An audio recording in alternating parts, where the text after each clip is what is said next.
kwa hili jabali lilopumzika hapa. Huyu alikuwa ni mwamba kweli kweli, ni kiongozi wa muda mrefu wa nchi yetu na amefanya kazi katika level mbalimbali. Sasa sifa zake siwezi kuzirudia, zilielezwa vizuri sana kwa sababu tulifuatilia shughuli rasmi za kumuaga zilizofanyika pale Mwanga mjini, vile vile na mpaka kuja huku sisi wengine ambao hatukuweza kuja tulifuatilia. Moja ambalo naweza nikalisema pengine litakuwa halijasemwa sana kwa sababu sifa zake ni nyingi sana. Moja kati ya vitu ambavyo Mzee Msuya ni maarufu sana ni kuendeleza elimu. Na hili naweza nikalia na ndugu yetu, rafiki yetu anaitwa Shirima, Mwalimu Shirima. Yeye anatoka Tarakea. Tarakea ndio tarafa anayoishi. Kwa anatoka karibia kabisa na nyumbani kwetu. Alikuwa ni mwalimu wa shule ya wazazi. Alihamishwa kutoka Namfua akaja akafundisha sijui shule gani hapa Mwanga.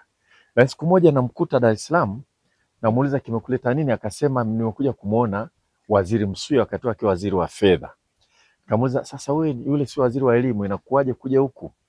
Akasema Msuya aliagiza ofisi yake, mwalimu mkuu yeyote mwenye shida akifika Dar es Salaam kwenda kumuona, kama yupo wasaidizi wake wahakikishe kwamba anaweza kumuona.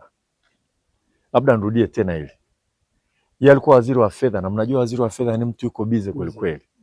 Aliagiza mwalimu mkuu yeyote kutoka Mwanga, bila kujali shule ya serikali, taasisi ya dini, ya binafsi, akienda kutaka kwenda kumuona, wakati hakuna mobile phone useme umepiga simu kuweka appointment. Ukifika pale, alisema wasaidizi wake wahakikishe kwamba anapata fursa ya kumuona.